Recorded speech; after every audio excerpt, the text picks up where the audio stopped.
Hello guys, welcome back to another Snowboard Theory video. Today, we're reacting to game theories. Garten of BanBan 6, welcome to your nightmare. Theory, let's go. And it says 9 remaining theories, that's because he's ending it at March. So, let's watch. Yep, friends, you're not seeing things. The first video I'm doing as my final round of host on this channel is on Garten of BanBan. What sort of darkest timeline are we operating off of here? Oh wait, I need a full screen. No, it's sick intro.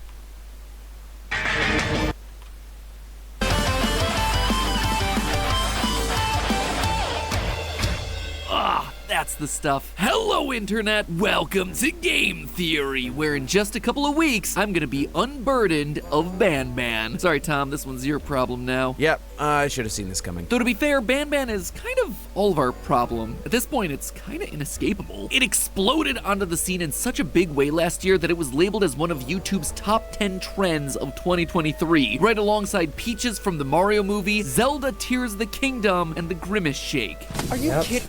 God, you just got the month wrong. Not okay. This is from a different month. Okay, the answer for this round is Garten of BanBan. And yet, here we stand, at the 1-year anniversary of the first Garten of BanBan game with the latest installment just released, so I guess we're just gonna talk about it until Poppy comes out, which will probably be a lot better. After what feels like an eternity for this franchise. Well, let me check my notes. 4 months, the 5th installment of this game series dropped, naturally titled Garten of BanBan 6. And relative to the rest of the series, Episode 6 is pretty tame. Episode 4 ended with a jester dropped into a I just said, where we have to face the leader of the kindergarten. Oh, and we also get hit by a bus several times. Wasn't this a game about looking for our lost kid in a kindergarten? Whatever happened to that? But here's the thing, for as much as I joke about this game being lol so random, the Euphoric brothers are smart. As we talked about in a previous theory, skipping the 5th installment was actually a big brain move on their part, in both the marketing and storytelling departments. And it showed me that there's actual thought and attention put into the way that this thing's being structured. And it was that realization that got me to go back and rethink all the insane things that this game throws at us. And of all the ridiculous, over-the-top, what the heck were they thinking moments in this game, none can compare to the dream sequences that we've been getting since Chapter 3. True. Charles! Hoe kan het dat mensen duizenden euro's verdienen door foto's van hun voeten te verkopen op OnlyFans, terwijl jij de rest van je leven voor een baas blijft? Yeah, these insane fever dreams of storytelling, talking about beaches and featuring cameos from other indie franchises. I'm still surprised, how did they get Choo Choo Charles to collab on Garten of BanBan 3? Like, how? It was like, how many months would that be? How old? Garten of BanBan 3 came in June or April came out? Yeah, that's a while. Franchises these seem to have more method to their madness than any of us gave them credit for. I mean, when the Euphoric brothers' main goal seems to be pumping out as many games as possible, as quickly as possible, it's weird for them to purposely spend a lot of time putting these things into the games just for the lulz, which means that they have to be important for some reason, right? So what are these dream sequences, really? Why are we being shown them? And can they potentially reveal the solution to the kindergarten's large... That depends. It could. Just mystery? I believe the answer is yes, and today I'm gonna prove it to you. So before we figure out what exactly is going on here, we first need to remember what exactly these things are. In every instance, we're shown these dreams by the giant jellyfish Stinger Flynn. This guy's been a bit of a question mark the entire series. Is he good? Is he bad? It's not exactly clear. When we first meet him in Chapter 3, he basically tells us to give up on our quest to find our lost child because he's cooked up a scheme to get him and all the other children out of the facility safely. He tells us he's gonna show us something that's gonna totally convince us to stop looking for our kid, and instead he takes us into the first dream sequence where we're on a deserted island alongside him, talking about his lack of a tan. I have never had actual sun rays touch my skin. Can you imagine that? And I yearn for the day that they finally do. He then goes on to actually have Stinger Flynn, so if you want that, just get out of Garten of BanBan and go to a beach. complain about his hyperintelligence and talk about how he yearns to be just a normal jellyfish. Sorry, what does any of this have to do with my missing kid? Before we leave, though, he does make one thing clear. Of course, none of this is real. that it all could be. Okay, so let's interpret what's going on with this first dream. This place, this beach, it isn't real. It's where he wishes to be and where he was destined to be when he was just a bunch of jellyfish DNA. That right there might seem obvious, but I don't know, man. I don't expect anyone to retain lore information about this game, let alone symbolically dissect what the glowing orange monotone jellyfish is saying during his underground dream sequence monologue as a giant sock puppet looms in the distance. This is the first dream, and it's showing us what freedom looks like to Flynn. Besides him saying that he wants to escape and then showing us the beach that he wants to be real, we also see him standing next to a car. The car has always been a representation of freedom, especially when you're talking about kids. Finally getting to drive yourself wherever you wanted, whenever you wanted, unrestrained by parents. A car equals freedom. And Stinger Flynn, in his dream, drove himself to this beach. He wants to take control of his destiny and find his personal freedom. Easy, nothing too difficult to parse in this one. Still not entirely sure how it applies to my missing kid, but we'll move on. In future dreams, Stinger Flynn isn't the only one who's trying to escape. For the second dream, we've got BanBan, Opila Bird, Nab Nab, and Captain Fiddles all alongside him going through the desert looking for that proverbial beach. Feels kind of like a metaphor for this whole kindergarten facility, right? So in my opinion, every single dream sequence is going backwards. You start at the end, and every next dream sequence, it talks about the beach, because in the dream sequence when they're getting stolen by the bus, they get ran over by a bus, they say, how do we get to the beach? Which bus goes to the beach? But in the third dream sequence, when Choo Choo Charles, nothing gets explained. Nothing about bus stops, nothing about a car, nothing.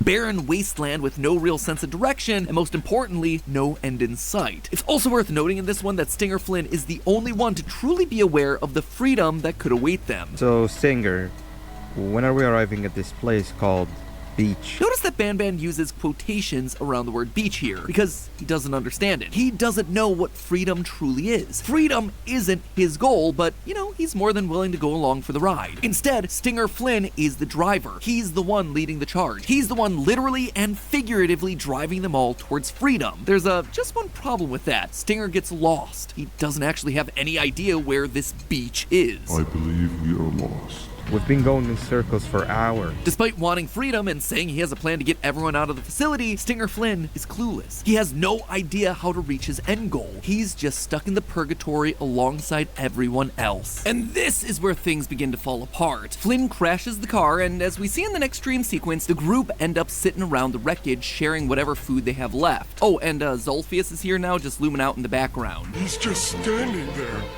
menacingly! In this scene, we see how desperate the group is getting, specifically Stinger Flynn. We each have our plans and goals, but at the end of the day, it doesn't really matter. He's basically ready to give up. That You all are just gonna die at the end, because so far, two of you are dead in the dream sequence, Fiddles and Nab Nab. is until a surprise guest shows up, Choo Choo Charles. And while the Charles cameo itself feels unbelievably random, the actions that the other characters take, they don't. Stinger decides to capture a rescued BanBan. Nab Nab, meanwhile, confronts the train head-on to protect everyone. This is actually a series of events that we see repeat again in the dream sequence from Chapter 6. We see the crew all waiting for a bus to take them to the beach, only for Captain Fiddles to be kidnapped by a different bus. Nab Nab tries to go after him and is hit by a third bus, leaving the rest of the gang stranded, only for us to then be hit by a fourth bus. What's important to note in this bizarre sequence is Nab Nab's action. In both dreams, he runs in and tries to protect the other mascots. And what do we see at the end of Chapter 6? BanBan in trouble at the hands of Sir Dadadoo and Nab Nab stepping in to protect them all. Well, I say he stepped in. If I'm being thorough, I would say that he was injected with the chemical Givanium and yeeted away, at which point he transforms into a giant Dark Souls boss and tears the naughty ones away, only to then lose and fall under the group mind control spell. So really, all of that is what we saw in the dream sequence. This is not Nab Nab, this is Nabnalina because of the bow tie. Because of the bow tie on top. This is Nabnalina. This is Opila, Tartar, Bitter Giggle, Sir Dadadoo, Tamataki and Kamataki, Kitty Soares, Nabnalina. coming true. Nab stepping in to help, but ultimately getting hurt in the process. And you see, this is where the pieces started to click into place for me. If Nab's fate from the dream came true, what other clues can we get from these things? Well, throughout the game, we've been collecting case reports full of lore. Wait.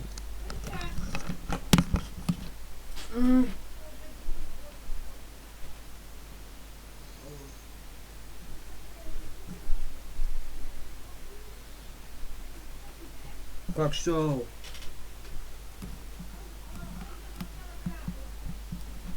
Yeah.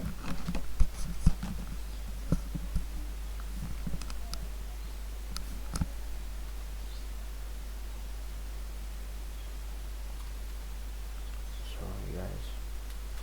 Lore that tells us about the experiments done to create these living mascots. Almost all of them end up with a very specific goal in mind. Is the subject ready for presentation? This presentation isn't a presentation for stockholders or investors, rather it's a presentation to parents and children. The fateful Bring a Friend Day, where the kindergarten ball pit collapses into the depths under the weight of the visitors. Most cases that we read about have been deemed not ready for presentation. However, there's one experiment that was considered enough of a success to present to the parents. Captain Fiddles, the one who was stolen into the bus. These dreams actually mean something. According to his case update report, while the captain's incapable of comprehensible speech, he showed exceptional stamina. He could perform simple mathematical operations, but most importantly of all, he imitated the behavior of a very obedient toddler. He was the best that the scientists had to offer. And so, as we see in one of the secret VHS tapes, Captain Fiddles was presented to the children on Bring a Friend Day, which means that he had to be separated from the rest of the gang, just like we're seeing in the dream. Think about all the imagery that we're seeing in this Chapter 6 dream. We see Captain Fiddles get kidnapped by a bus. If a car represents freedom in these dream sequences, then a bus, public transportation, is a symbol of authority and control. It's a representation of the kindergarten staff, the scientists, the system that these mascots find themselves trapped in. When they couldn't find freedom on their own, when they got lost and crashed their car, they instead had to begin playing along with the scientists and their experiments. If they did as they were told, maybe they would have a chance to escape, to finally reach that freedom, only for them to constantly be told that they weren't ready for presentation. But Captain Fiddles, he was. And so without warning, he's suddenly ripped away from the rest. This also explains why we've only ever seen Zolphius from a distance. In our previous theory, I spoke about how two scientists working at the facility created this big worm Zolphius in a failed attempt to use a real kid to create the perfect child. A child that they would never be able to have naturally. But when the experiment was over, his face was deformed. His body didn't come together correctly. And so he was relegated to becoming one of the rejected mascots alongside Sir Dadadoo and Bittergiggle. In fact, that's exactly what we see in the teaser for BanBan Chapter 7. A mural of Zolphius alongside these weird hybrid reject characters. These are the ones that are marked as permanently not ready for presentation. The ones that we learn through a note in Chapter 6 are planning a rebellion against the scientists. But Zolphius is in that first dream sequence with Stinger Flynn. Apparently all he wants is freedom. To be with other children, to be accepted. But he knows that he can't be. He is the reject, so he just keeps his distance, watching and hoping that maybe he can follow him to freedom, but never really feeling comfortable enough to really get to know anyone else. So the big question now is,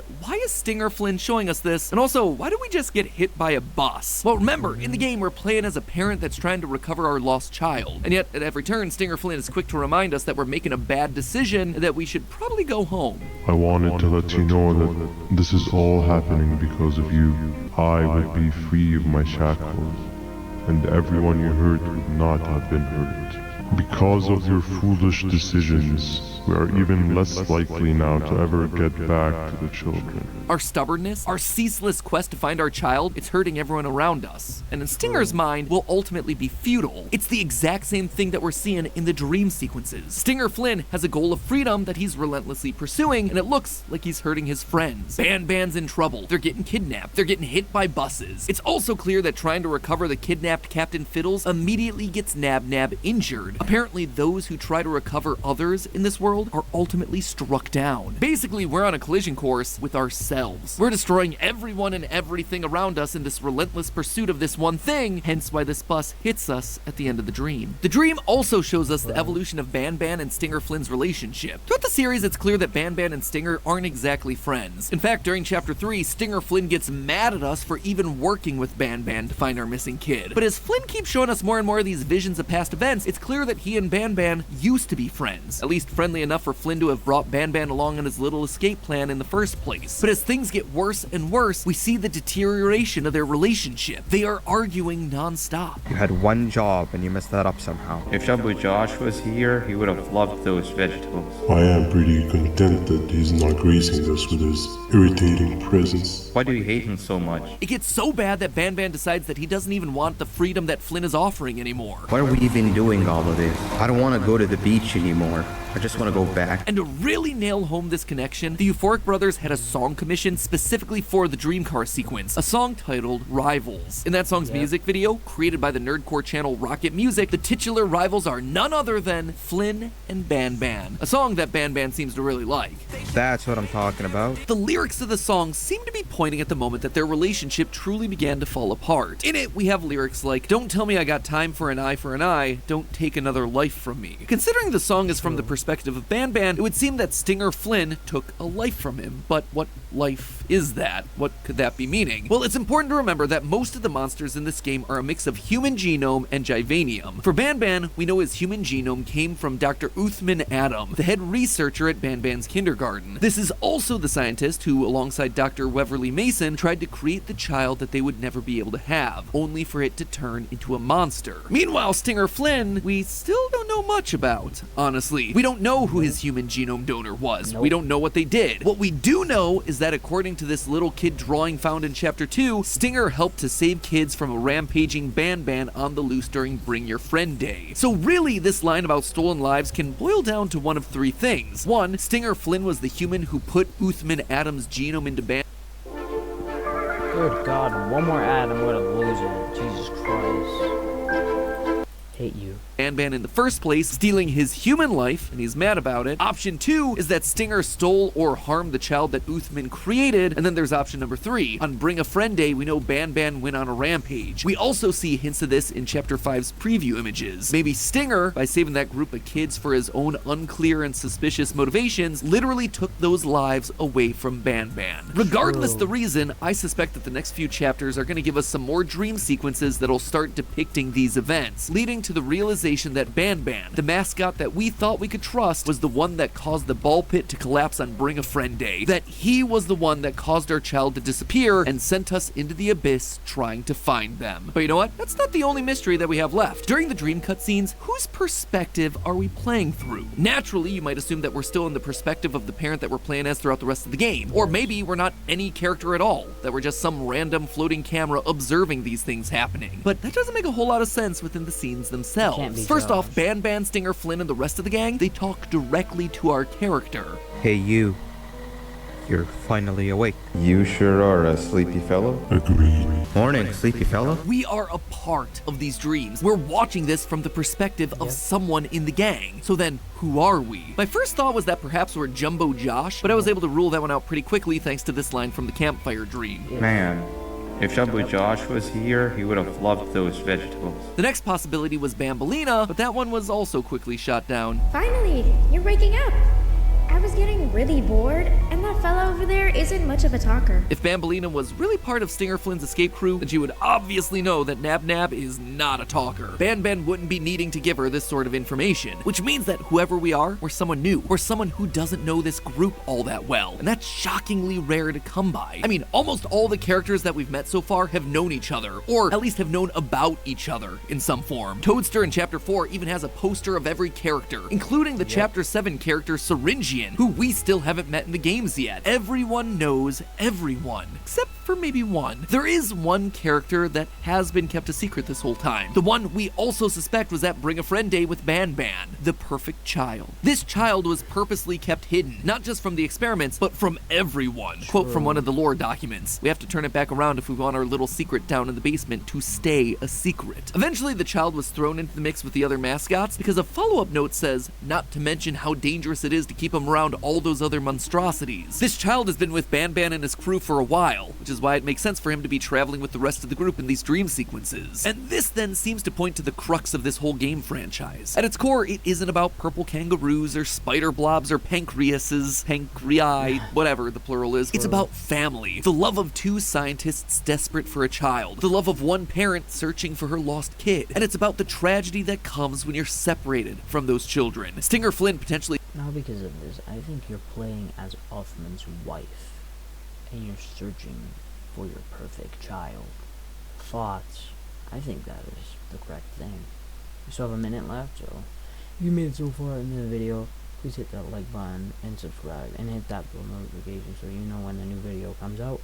And also, leave a comment down below if you think my theories are better.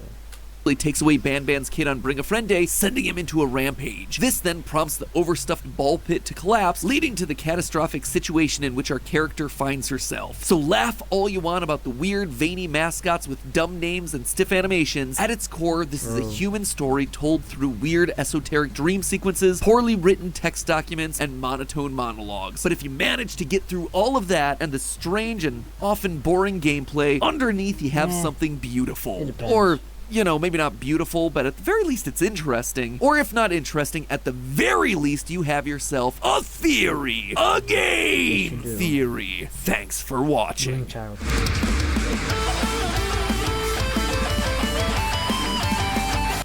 you guys, thanks for watching. This is the end of the video. Also, if you didn't hear what I said, hit the like button, subscribe, and hit the bell notification like I did with MapBot, so you get notified every time you post a new video. This is me, and thanks for watching. Goodbye.